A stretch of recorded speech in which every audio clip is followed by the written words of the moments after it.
Hi, I'm Tanya Valentin, a neuroaffirming family coach from New Zealand who supports parents to navigate their neurodivergent child's burnout recovery. And I'm Emma Gilmour, an alcohol, food and body image counsellor from Australia, helping women rethink their relationship with alcohol and with themselves.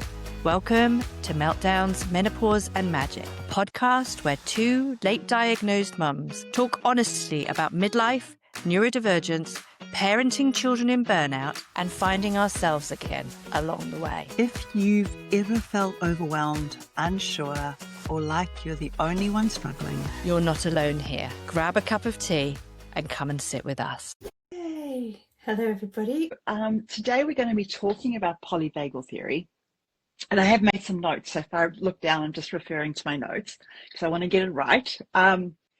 So for those of you who are unfamiliar about polyvagal theory, it's a theory proposed by Stephen Porges. And basically what it does is it offers us an understanding of the nervous system's response to safety and threat. So according to Stephen Porges' model, according to him, it's kind of like a ladder. So we have ventral vagal at the top, which is your safe and social.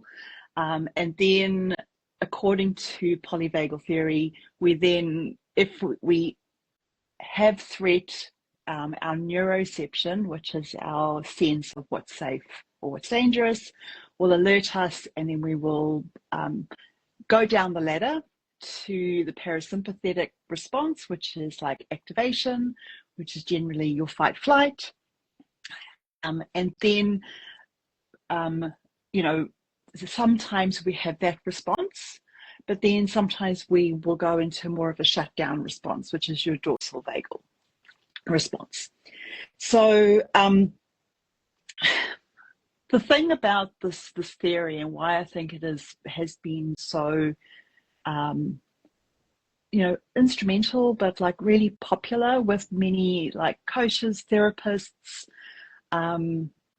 even psychologists, is that it has given us language like to help us to understand what's going on in the nervous system. It gave us ideas like neuroception, co-regulation, and it just really helps us to understand what might be going on for ourselves and for our children in a nervous system level, so that we're not just like looking at a child who's having a meltdown or an autistic child who is just, trying to elope and think that it's bad behavior. We can understand it, that it's actually a nervous system response and that it is our children's response to threat. So that in a nutshell is what polyvagal theory is about.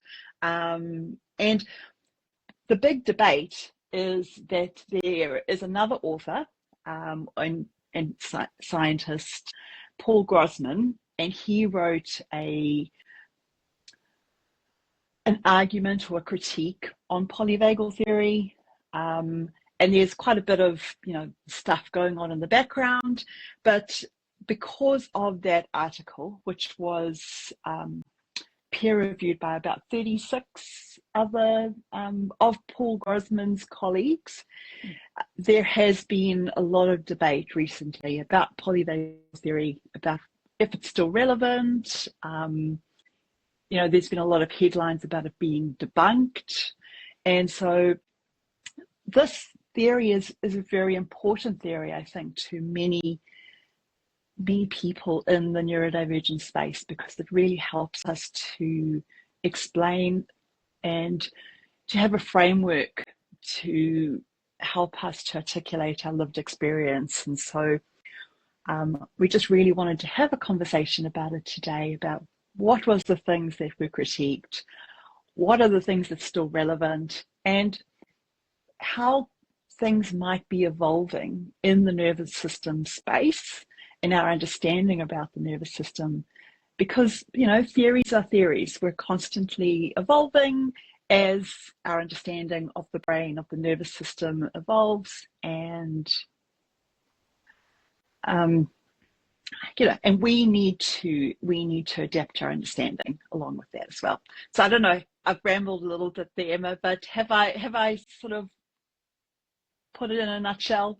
Yeah. Anything you'd like to add?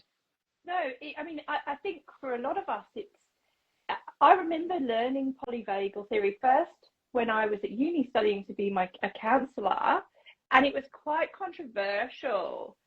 One of the lecturers was like, "I'm going to talk to you about polyvagal."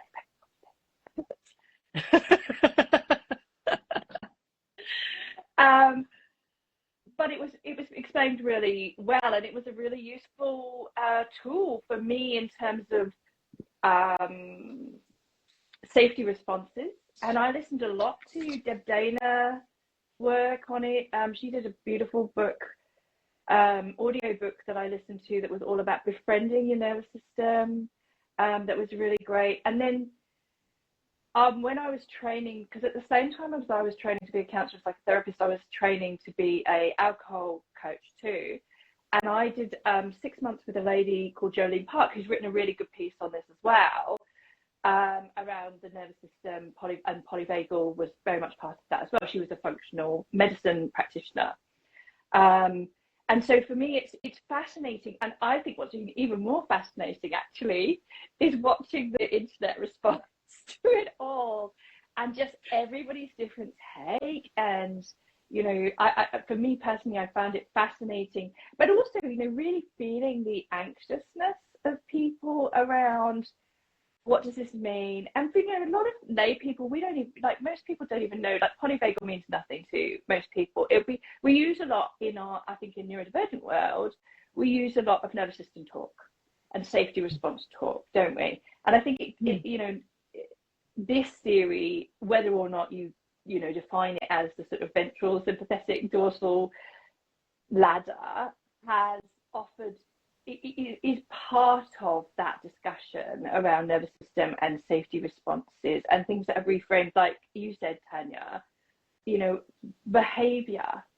And I find it, you talk about it from children's perspective, but me, I work with adults, and for me, just reframing this stuff for adults is, taking the shame and blame out of our behaviors and framing them as a safety response has been, I think, is invaluable for bringing compassion, self-compassion, and compassion for others into our narrative around behavior. Yeah. If I think about how this theory has helped in my own life with understanding myself, it's really helped me to understand my tendency to people please, or to fawn, or to be in a situation where I felt really under threat, and to agree with somebody even though I don't necessarily agree with them, or to say yes to things that I don't really want to say yes to, or even earlier on in my journey, freezing up and not being able to advocate for my child because I just felt like I was just under so much threat, and then walking away from situations like that and being really mean to myself, saying things like, "Oh, look, you've got no backbone, you need to be more courageous, don't let people walk all over you," and seeing that as faults in me and my personality, rather than seeing it as well, this is a response that your nervous system has learned over and over again from when I was a child on how to keep myself safe. Yeah, that's exactly right. It's a very resourceful response in many ways, right? And this is this is the reframe, I think, that these theories give us the possibility of. And I think when we take the shame away from so many of these things, both for children and for adults, that's gold. Yeah.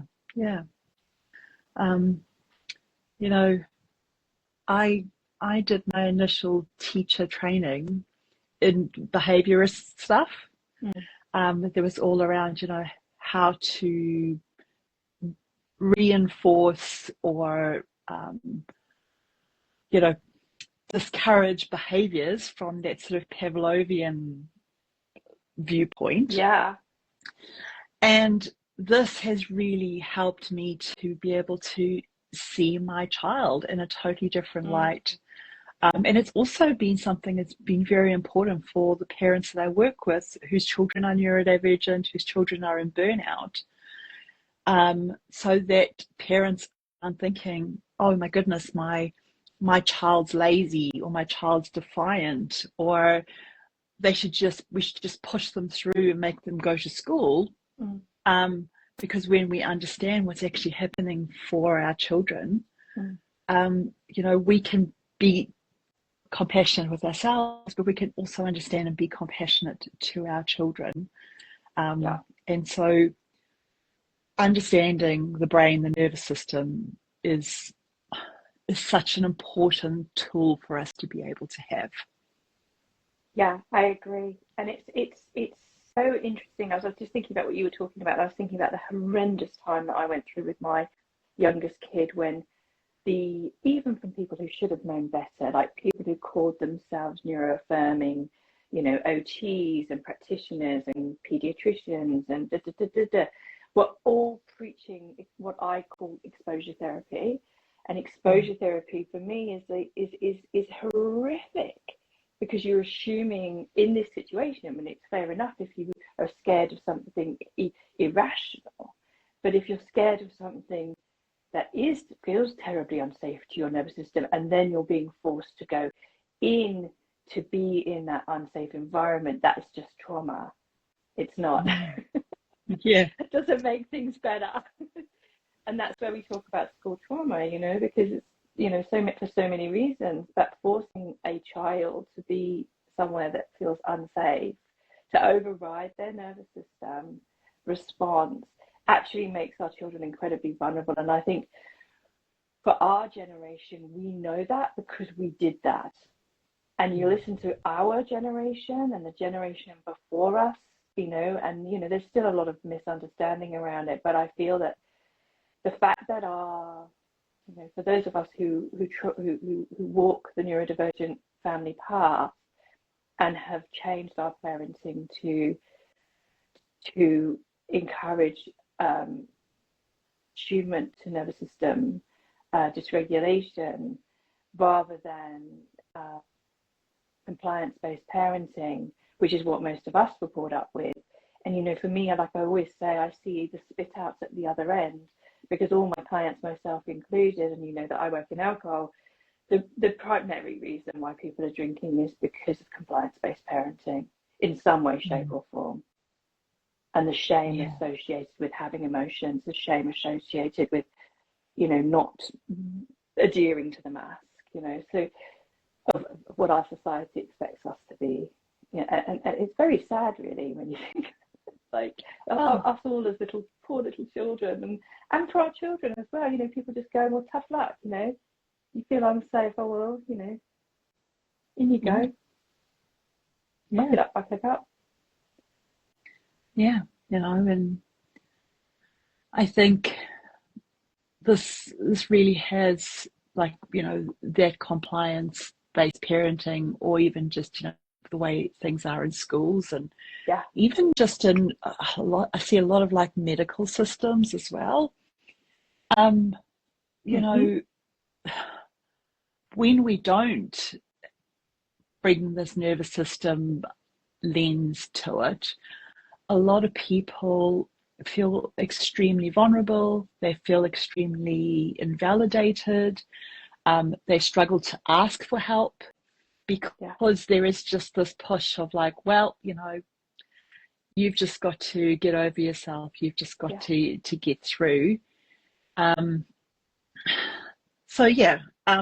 think that the people that were, really panicking perhaps about the potential loss of this theory, and the reason why is because it is such an important theory to us, and it does help us to explain so much of what's going on for us in these different systems in different areas of our life.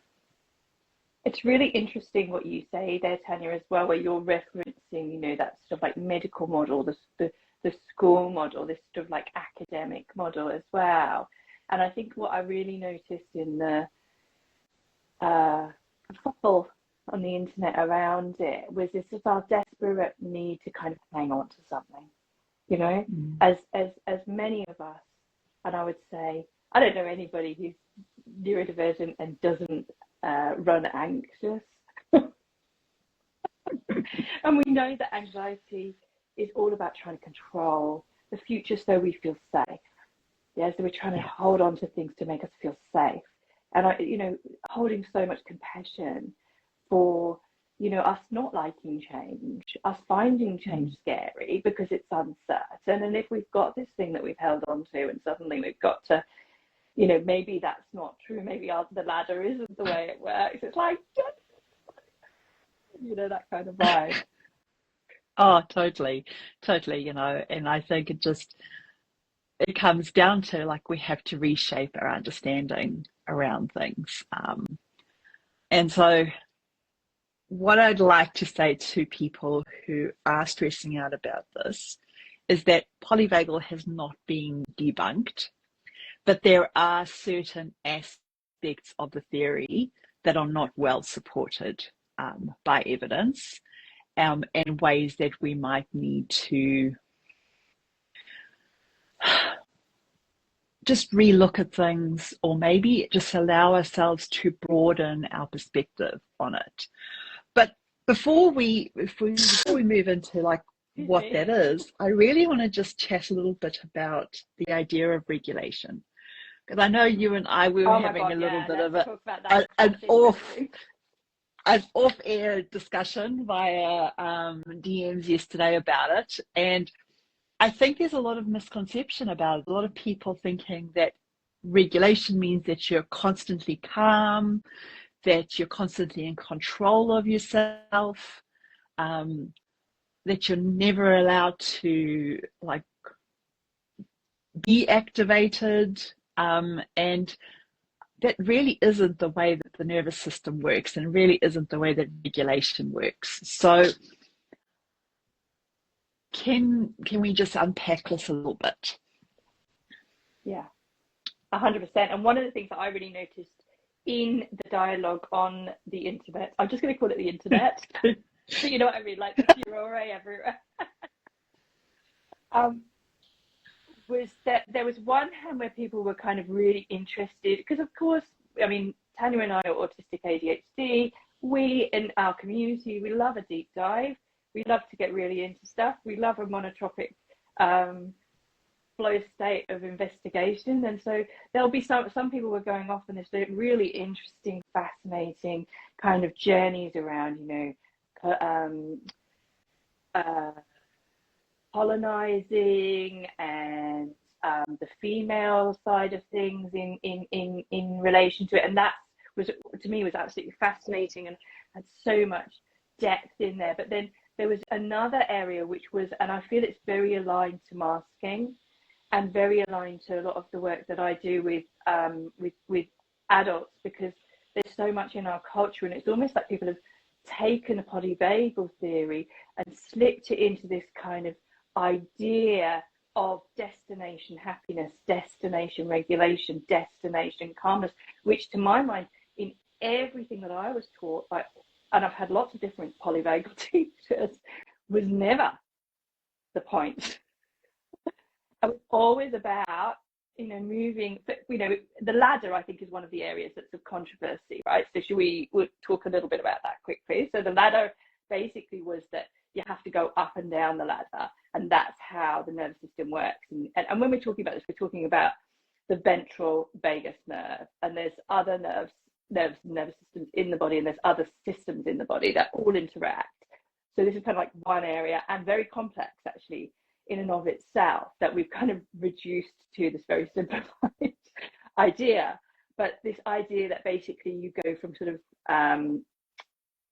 social, what they call ventral, which is like the kind of social area, then and you're able to communicate with other people, and you're having a lovely time, and then you get kind of like more anxious, sympathetic, where you're like in fight or flight, and then you go down, as Tanya said, down to the dorsal, which is kind of like a shutdown and freeze place. And then the idea is that you get out of the dorsal through the sympathetic and then back up to the ventral. And then the way I was taught was that the idea was that the idea wasn't just to stay up in happy la la land. The idea was to move between them all, because that's part of normal living. You know, we move from shutdown. Sometimes we need some shutdown. Sometimes we need time to sort of really process stuff and be in that kind of more shutdown state. And then other times we need to be we need to be in fight or flight. You know, if we are actually kind of like fighting for something, which often as neurodivergent mums we are, we need to be there as well, you know, and then we can also be in the social. The idea wasn't it, that it was like you move flexibly through it. Now, the whole idea of the ladder's been kind of debunked, and I think Stephen Porges has even said that he's like, the whole point of the rebuttals come from Stephen Porges saying, you know, I'm revising this. And then this same guy who, you know, has worked particularly, my understanding is on sort of arrhythmia, so it's like heart, you know, the sort of, I'm going to use the wrong word, Tanya, but like the heart and the way that the heartbeat affects our nervous system, and the way that I won't use the right technical terms, so please forgive me. But Stephen Porges has kind of like made a load of amends to it. This guy's come back and kind of rebutted it. All of these people have perspectives and points of view that are valid. But this concept of the ladder and the moving through, my understanding is the thing that's been most debunked is that the biology of the nervous system itself doesn't work in that way. And so, you know, and I find this to be true, and you'll be the same, Tanya, I'm sure. And I'll give you an example from me, and I'm sure you can give an example from you. For when my youngest was in burnout, bedbound burnout, for 2 years, and still recovering from that.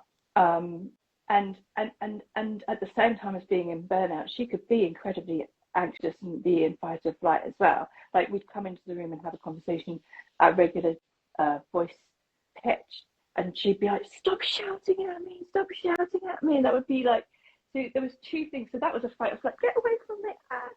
And then at the same time being completely unable to sort of get out of bed, lift her head off those two things were happening at the same time. And I think that's kind of like what the revision is that it's not to say that we can't, it's not this sort of ladder that we simply go up and down. There's all sorts of things and different kind of expressions of feeling unsafe can happen at the same time. That's my take. What's yours, Tanya? Yeah. So just on the what Paul Grossman sort of specializes in is the heart rate, and what his main critique was around how the breath affects the heart rate. So one of Stephen Porges' claims with Polyvagal was that like the breath can slow down or speed up the heart rate. So like with the heart rate variability, that's from what I understand. No, that's right. Yeah. But I totally agree with you in the fact that, you know, we're complicated human beings. Like, we're still finding out things about our brains, and yeah, it's not as simple as going up and down a ladder. 100%, you know, there can be times, and I think that's why perhaps our kids in school often go into burnout, because they're kind of occupying all these states sort of like all at once, really. You know, you've got like certain parts of your body that on your face that are looking like you're in ventral vagal, like you're having a good time, but inside you're freaking out. And then there are parts of you that are kind of like shut down because you're just like, I can't actually concentrate in this space, it's too loud, you know. So we are sort of in all of these states at once. And I think the thing that you sent me that was quite interesting too, Emma, was around, you know, women, and we can be in different, like, predominantly in different areas, or our regulation can look different depending on our cycles as well, and like our hormones. So those play a huge part as well.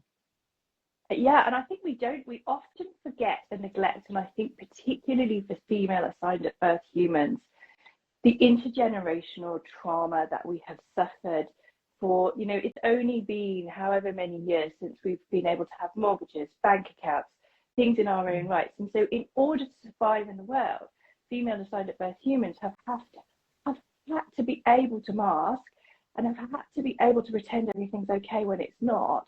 And it's one of the reasons I think that it's so difficult.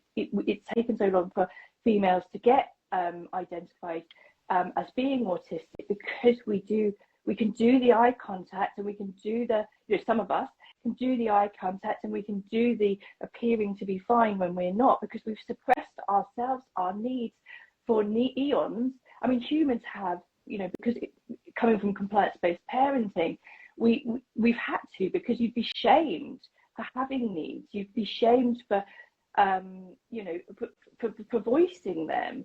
And so therefore they then, so there's so much involved in the reasons why we have safety responses, and how our safety responses appear differently. And then adding in, and again, not, you know, I feel like it's probably not for me to talk to, but also, you know, people coming from different cultures, people coming from, you know, the West colonizing indigenous cultures, people of color, all of that. I mean, everyone's going to have a different experience, because we're not all had the same lineage, and we've not all had the same experience. So of course we're going to have those, you know, different experiences. And I think, you know, there's a lot of talk at the moment around, you know, people like Bessel van der Kolk and Stephen Porges and all of those guys kind of coming from the bro world, and you know, bringing into question, you know, that kind of a more varied understanding. And but again, it's like you say, it's like we start with these things. They gave us so much. Like, I know the first time I read the Body Keeps Score, it gave me so much as a frame of reference, and then we learn new stuff, and so we evolve. But that can be scary, I think, for a lot of us, because it's like, oh, I had this thing and I thought it was true, and it's holding nuance is so hard. Yeah.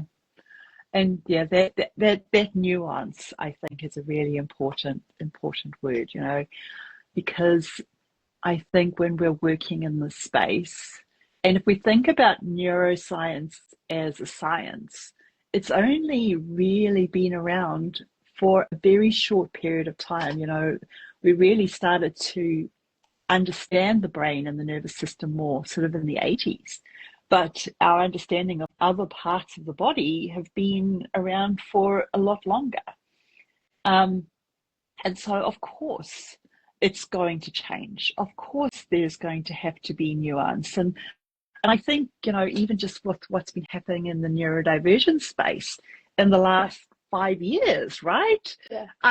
There was this very narrow idea of what autistic looked like, or what ADHD looked like. And then all of a sudden, people started talking about their lived experience. And then, you know, we've just had this explosion of new understandings, people being able to share what things are like for them. And so I think that, yes, you know, part of being autistic is like we love to like lock into things and deal in absolutes. But when it comes to this stuff, I don't think we can. You know, we need to maybe come into this with more of a learner mind, or a adventurer mind, you know, like, oh, okay, I understand that this is the theory, or this is what is true now in this particular day, but this might be different tomorrow, and that's okay. Yeah, totally. It's difficult though, isn't it? Because I think because again, coming to it from a nervous system perspective, if our safety response is threatened by it, again, it's really like, well, I guess that's probably our thing, is how do we make it safe enough for us to be open to a different idea? And, it's not really, we've got to take into account, I mean, this is the other thing, we've got to take into account the systems that we are living in, the family homes that we're living in, so all of our experiences around safety are going to be different because of our lived experience. It's complicated, doesn't it? It's interesting what you were saying. Sorry, I was just thinking about the gut. I was just thinking about, when everyone started to learn about the gut being like the second brain, and I was thinking, that was a revelation, and so all of these things change all the time, and as we know more, it's helpful to us, right? It's interesting. Oh, absolutely. I mean, I was astounded when I found out, like, the heart has neurons, the gut has neurons. Tell me what neuron means. Tell me what neuron means. Like the cells that connect, and so neurotransmitters go into neurotransmitters. People previously thought the only place that we had those neurons was in our brain to make sense of our world and the environment, and to send signals to other body parts to regulate. But we actually have those same cells in our gut, in our heart, and so the brain isn't the only. I didn't know it was in the heart as well. That's interesting. I didn't know that. Interesting. It makes sense, right? Absolutely. The brain isn't the only, like, information center of the brain. Is what of the body is what I'm trying to say. And I also, and I can be corrected on this, but I'm pretty sure that this is true, because I did look it up afterwards, that your different hormones, like your oxytocin and your serotonin. Serotonin gets made more in the gut. And oxytocin gets made more in the heart. That's so sweet. So, I love the idea of, yes, we're constantly getting this information and these safety signals from our body, and, which really feeds into that somatic experiencing. But I also think we can't discount the the top down sort of processing as well, because I think if something makes sense to your brain, or you have some information or a framework or some language around your experience from your brain, that's also highly regulating as well.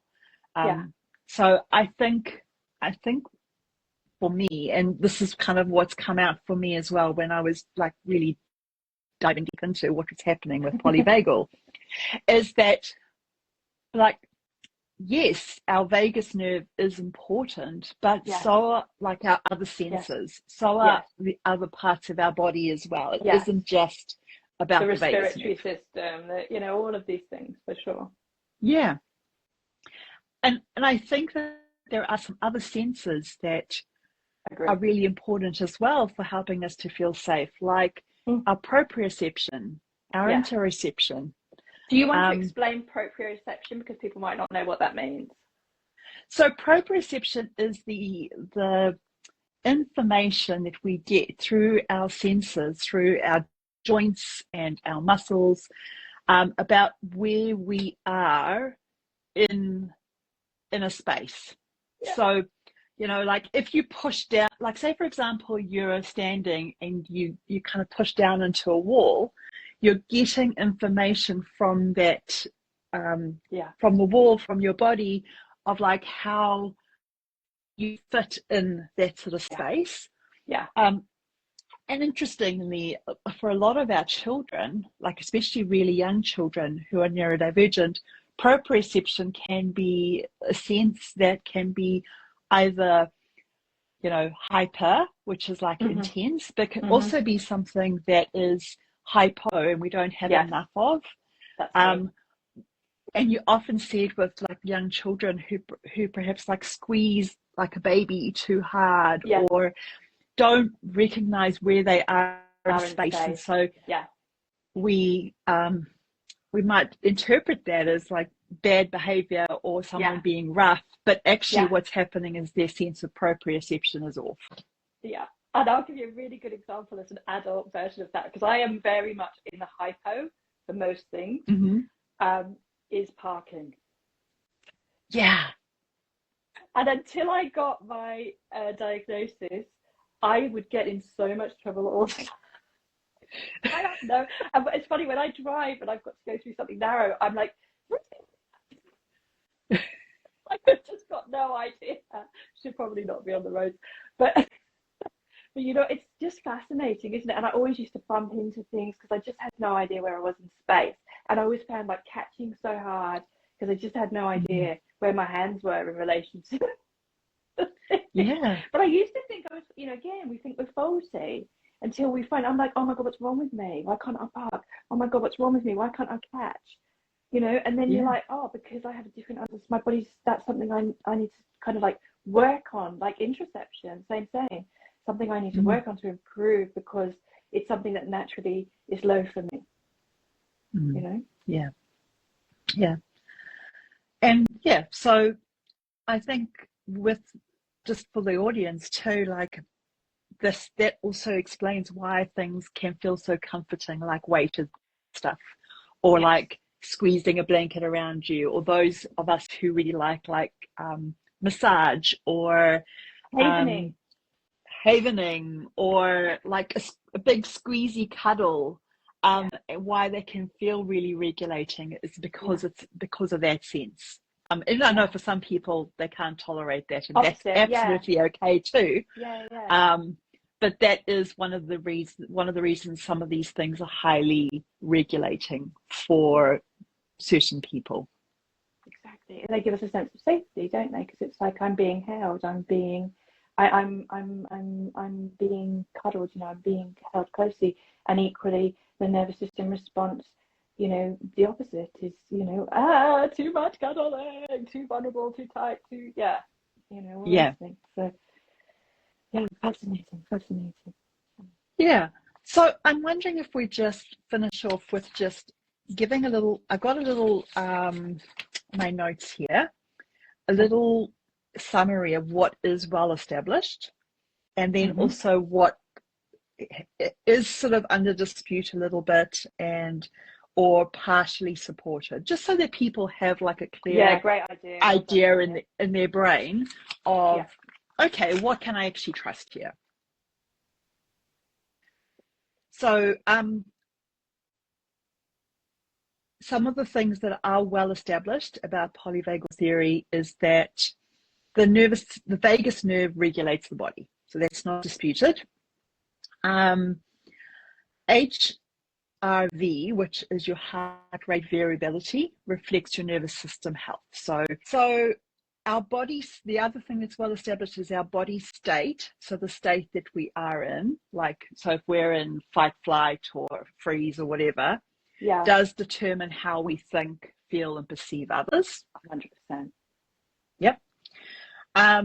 Safety is psychological. So changes in the heart, the muscle, and the inner ear or the middle ear will help us to have a sense of safety. Interesting. So that's a lot to do with that vestibular sense as well, you know, that our sense in our middle ear. Sorry? I don't know what vestibular means. I feel like it does. Oh, vestibular is the sense of like your sense of balance, but it has a lot to do with the inner ear. Yeah. And it can also, like, if you are hypo in your vestibular sense, you get more things like vertigo or dizzy or motion sickness. I didn't know that. Yeah. And also, like, it affects how stable you feel, like, in your balance. So we regulate each other. So co-regulation is psychologically real. According to Stephen Porges' theory, and we didn't really go into the nitty-gritty here, but there are two vagal branches. Yes. And these are structurally and functionally different. Okay. Is that the one that goes between like the base of the Yes, head down to the tummy and then the base of the head to the heart? Is that right? that's correct. Or Yes. is that So wrong? no. So there's like these two distinct main sort of and then they've got all the and they do different things, and they are structurally, if you like do a cross section of them, they are different. Yeah. Interesting. And interoception is central to emotional regulation and mental health. So so those are the things that are well established. And just to explain interoception, so interoception is the ability to be able to identify the thing that's happening inside our body and make sense of it with our brain. So, for example, being hungry or needing to pee or having a dead leg. Those are examples I always give, just for anyone who doesn't know about interoception. But my understanding on it as well is it isn't just like our conscious sense. So like our body is getting information, our brain is getting information from our body about heart rate, about our breathing, about what's going on in the gut. And a lot of that is actually not conscious. Yes. But the information that it's getting from our organs through the vagus nerve tells our brain, I'm safe, or this is a dangerous situation. Yeah. And that's interoceptive as well, right? That's interoceptive as well. Yeah. So, which is, again, because so many of us have our interoceptive ability quashed by not being allowed to have needs. So eventually we kind of shut down the ability to be able to feel them as well, which is such an important part. Oh, absolutely. And I think this also shows variations in why why sometimes many neurodivergent people might have a delayed reaction of something that happened to them. You know, like we might have been in a dangerous situation or something that affected us greatly, but in the moment we didn't we weren't able to process it, or we might have a delayed reaction to something, or delayed emotions about something, because there are these differences in the information that our brain is getting from our body, or our brain's able to process those signals. As once again, not a scientist, not a neuroscientist, but that's my understanding of it. Yeah, that's great. Thank you. Yeah, so what is like partly supported is that I'm just seeing what I've written here. Dorsal vagal and the freeze response. So there is some dispute about that, and it basically is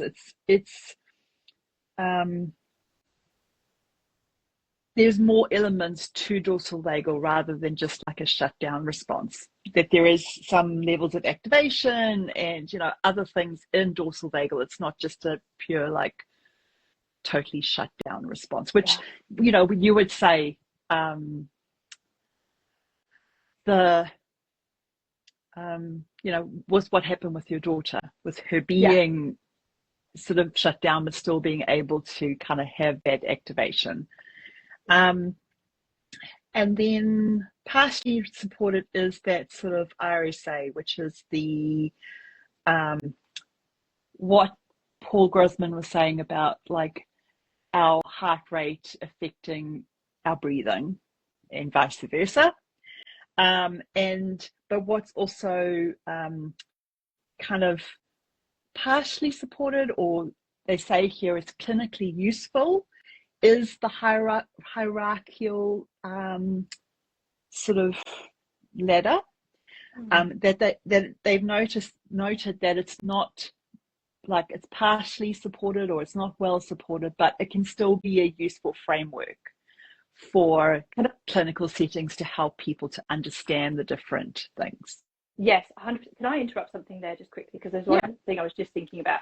And one of the things that I think is so challenging when you have a child in burnout is because we have this idea in psychology, a lot of psychiatrists that we worked with have this belief that the way out of shutdown is to be active, you know, and you hear, I often have, when I'm in burnout, which I flop in and out of quite regularly at the moment, people are like, go out for a walk, get some exercise, go out because we have this idea that that's the kind of, I guess, cure. And I guess this is one of the issues with pathologizing and all of this kind of like research stuff as opposed to lived experience is you know, for my child, that's absolutely harmful. And for me, when I'm in burnout, that's absolutely harmful. For some people, it might work, and it depends what's happening for you at the time. But we've got this kind of like idea of what, you know, we have to almost jumpstart people out of doors. Oh, actually, do you know what? Dorsal's somewhere for repair. You know, sometimes it's somewhere for repair. It's got a lot of other reasons, like you're saying. You know, when we get, the other thing I was going to mention was situational mutism. You know, and things like you were talking about when we smile. Like my kid used to get into so much trouble at school. He was such a beautiful kid, but whenever he was getting told off, he would smile because, or the class was getting told off because it made him deeply uncomfortable, and that was his facial response to it. And he used to end up outside the principal all the time for just having an inappropriate response. But that was his praise, if you know what I mean. So anyway, sorry, I didn't mean to interrupt, but I was just like, I think it's important to kind of add these bits. Yeah. And I totally agree with you around, you know, like the narrative around like you've just got to get over it, you've just got to push through, you've just got to go do something active to help your body, because not everybody heals that way. And I honestly feel like that's one of the big differences. I can be, like, you know, I'm open to having a conversation about it, but I believe that's one of the big differences between burnout and depression. You know, with depression, 100%. We're often told, you know, go and do something active, go, you know, but that's very different to burnout, where your nervous system is just like, I need to rest. I need to do as little as possible here.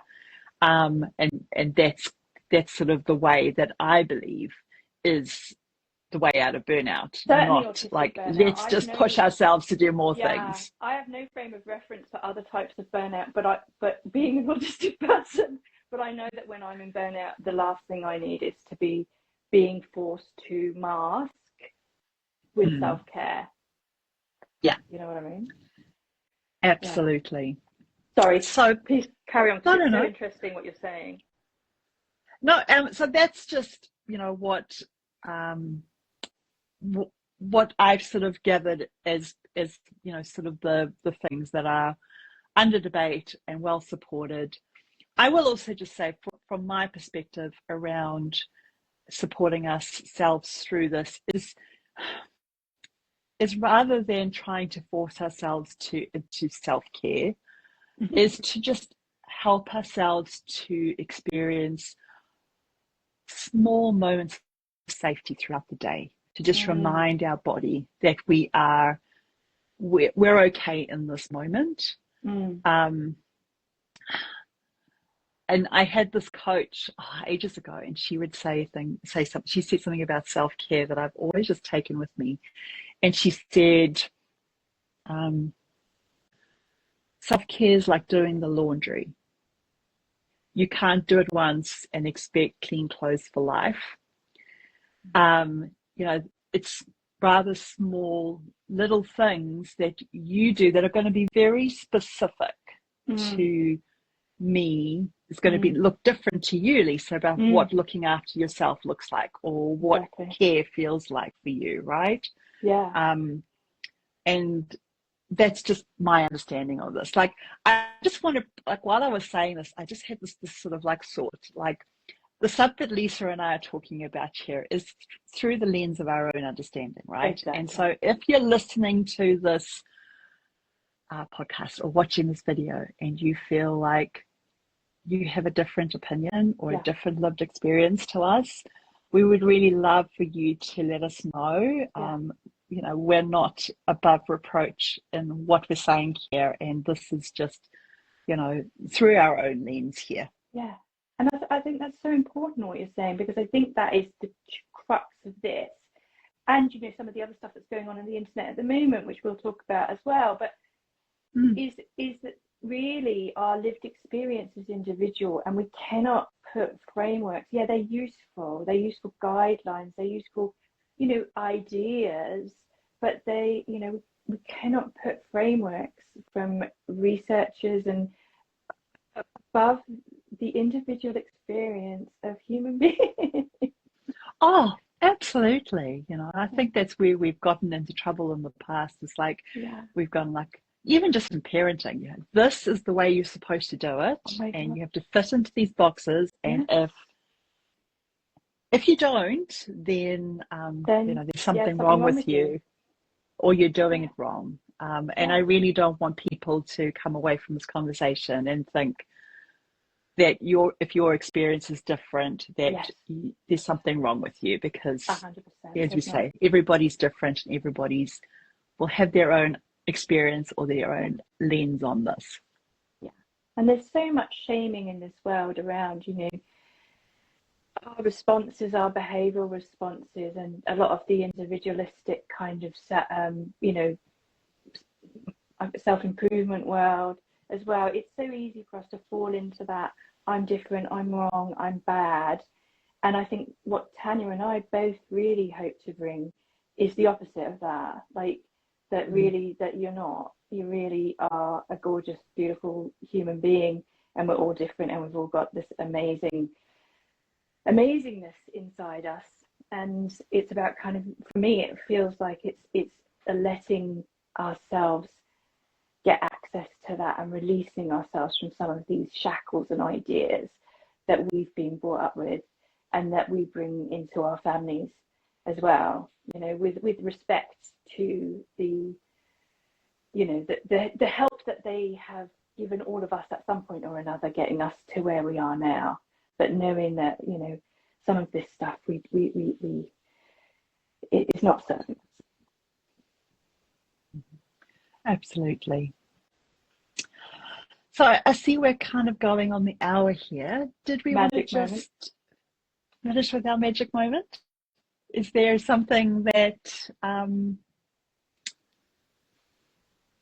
came up for you this week that felt magical? I had a magic moment last night. So I was having a really tough day, as you know, Tanya, because I had to cancel our live together, and just a few other things happened. I was really triggered, and I had to sit in my bedroom and have a little meltdown, just making that normal. And then I wasn't going to go on it, and I went on a call that I've with a group I've been working on, and we did some havening, and we did some, which, if anyone doesn't know, havening is like, it's a beautiful way of, kind of like rubbing your body, and you can do it with your hands, and you can also do it with a heart shape on your face, and kind of going back to some inner child work, and really just becoming the adult you needed, which I think a lot of us, that's kind of what we're here doing, becoming the adult that we needed as children, and offering ourselves that compassion. And at the end of it, I was lying on the floor in my office, and I was like doing this, and it was all warm and cozy, and I was like, oh, it's so lovely. And my nervous system was like jelly, and just delicious warm jelly. That sounds really disgusting, but that's my description. It was lovely. I was ready to go to bed and release all of that stuff that had been building up for me during the day. How about yourself, Tanya? What's your magical moment? I just saw the most amazing double rainbow this morning. Rainbows have always been like a symbol of hope for me. And we've been having a lot of rain here, which is, not the best experience sometimes. But the thing I love about rain is, especially in our home, is that we have a lot of rainbows. And so this morning when I took my son to the bus and I drove back, it was pouring down with rain, but there in the distance, in the black clouds, I saw this beautiful double rainbow, and it just really brought a smile to my face this morning. I love that so much. Thank you so much for sharing that. Rainbows are such an amazing thing, aren't they? They just bring everybody together. Like, you get truck drivers at petrol stations kind of like, did you see the double rainbow? Loves it, Oh, absolutely. Love that. Yeah, well, And I would really love it if people who are watching this, if you had a magic moment this week that you'd like to share, we'd love to hear about it either in the comments on the podcast platforms or either here on Instagram as well. Thank you. Thank you so much, Tanya. It's been so lovely to spend time with you today. Oh, same with you, Emma, and I look forward to chatting with you next week. So next week we're going to be talking about the article that has been circling the internet by Dr. Uta Firth and the debate that's currently going on about whether the autism spectrum has collapsed and just all the feelings and the thoughts that we might be having as two late diagnosed ADHD people with some of the stuff that has been sort of circulating and said about that. So if that is something that you've been interested in as well, and please join us for that, and we'd love to hear people's thoughts or things that maybe you'd like us to talk about in that episode about that article. Yeah, I agree. I think it's going to be very interesting to do as well. Lots of really good stuff came out today, actually, I've been reading, so I look forward to talking about that with you next week. And we'll just determine what day we're going to do, aren't we? Because I've just had a bit of an issue with my school can't kids, so I need to make sure that I do these on a day that works, that she's not trying to be at school, because otherwise it doesn't work. So Tanya and I will discuss that, and we'll come back and let you know what day and time we're going to do next week and going forward. Thank you so much. Thanks, everyone. Bye. Thank you for spending this time with us. If this conversation helped you to feel a little less alone, Or you're a late diagnosed mum navigating alcohol and body image in midlife, or you're parenting a neurodivergent child in burnout and need support, you're welcome in our communities. Links are in the show notes. We'd love you to share this with another mum who might need it too. Please be sure to like, comment, or subscribe so that you can be notified when new episodes air. This also helps the podcast reach more mums who need it. This podcast shares a lived experience, not medical advice. Please reach out to a professional if you need individual support. We respect a range of lived experience. All guests appearing on the show are talking from their own individual lives, and their view may not reflect the host's perspective.